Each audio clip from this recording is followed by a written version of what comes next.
Hello everybody. I want to start out this video by saying, I know my channel isn't popular, and I know that my stuff is not anywhere near the best quality of stuff that it should be. However, I am starting a new channel. It is going to be on this one, but I'm going to be going by a different name. It's either going to be Mystic Plays, Mystic Reads, or just stuff like that, basically. Just a heads up, that change is coming to you. So, let's restart this. Hello everybody, my name is Mystic Reads, and today we are reading a creepypasta that I came across when I was extremely bored, and I adored it. I read it through. It's a pretty medium one, but oh my gosh, I really like this. It's called Hollow. It's by Valley_Rat. I would definitely recommend reading it yourself. It's just absolutely amazing. I think you would all adore it. Anyway, let's get started. I don't know what's worse, the screams that ended a few weeks ago or the silence that has fallen since then.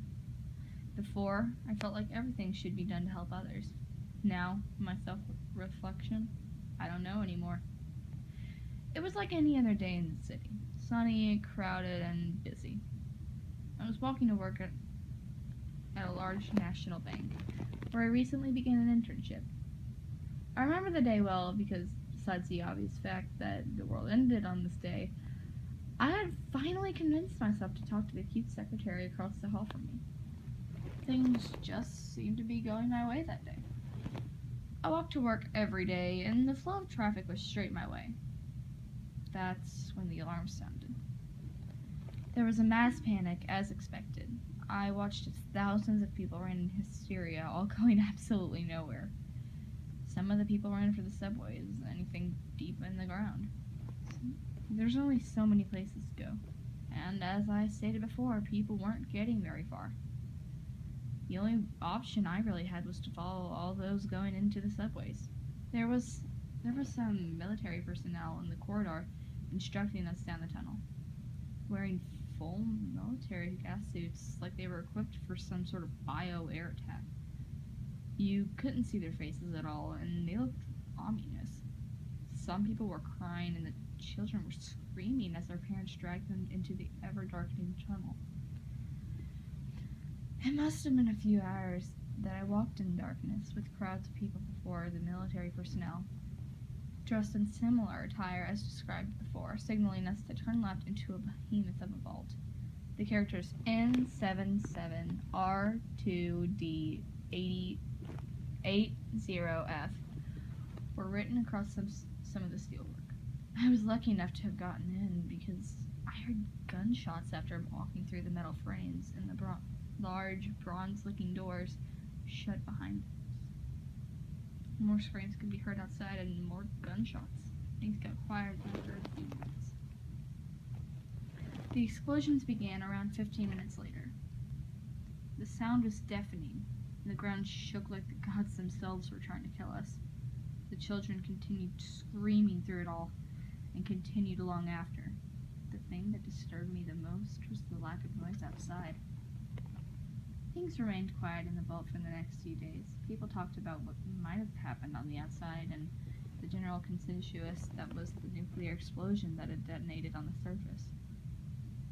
It was a miracle we were all still alive, to be honest.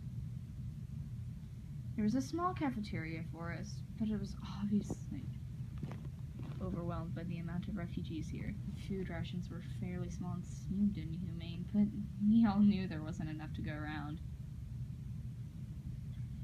It was around the third or fourth day that the noises began to come from outside the vault.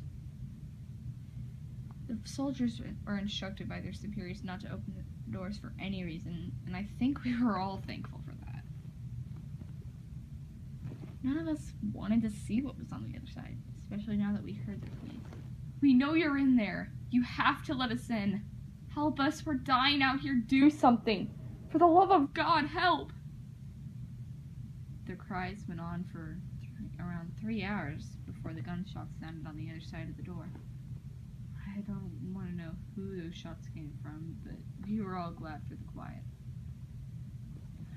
After a week more, the voices were back. This time they cursed and threatened us all on the inside. They went on to say that once they were on the inside, they'd eat at our flesh and suck the marrow from our bones like a straw. I tried not to let it get to me, but it wasn't working. The voices followed me into my dreams and caused me horrible nightmares. I dreamt I was on the outside of the probably leveled city, being chased by subhumans trying to eat me.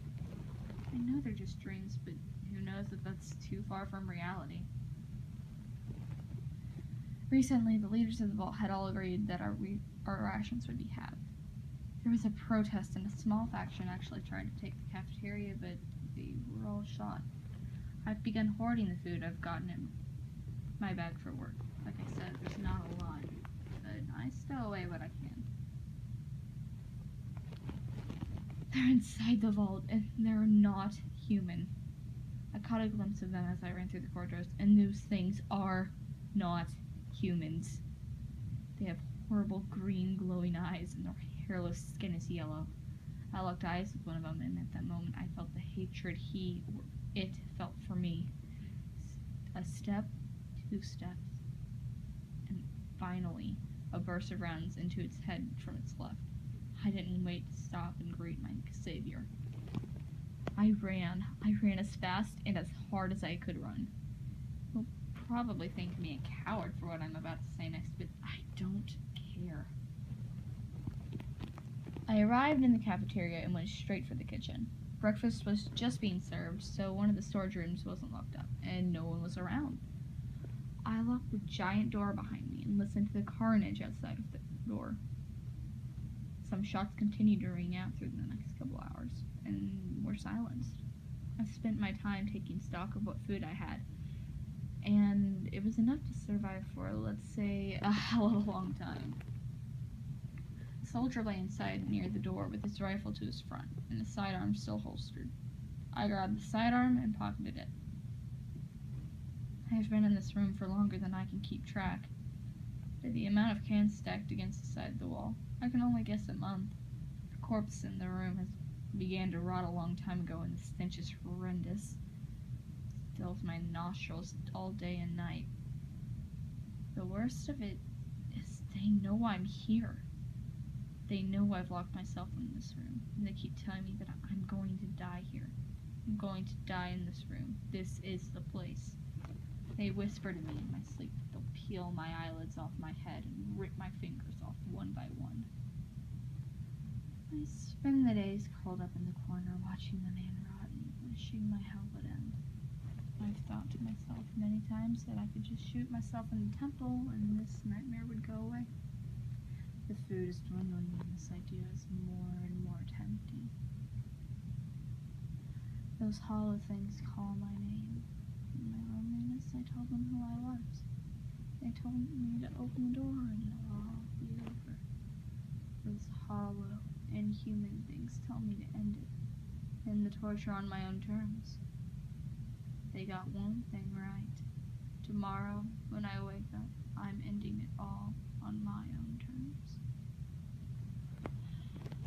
This is the first reading I have ever done, and if you really like it, be sure to smack that like button. I know that my screen is black. I know that that's boring. But, hey, not all of us have nice editing equipment. Heck, I'm recording on my phone. So, as you can tell, I'm obviously just starting out. But if you really do like these and you want more, smack that like button and drop me a comment of what else you want me to read. I will read literally anything from creepypastas to fan fictions. I'll even go to the extent of reading lemons if you want me to, but only if they're at high request. I'm not going to be sitting here reading 50 Shades of Grey. That's not going to happen. But, if you liked this, be sure to hit that like button, drop a comment below, and subscribe. And thank you guys for listening.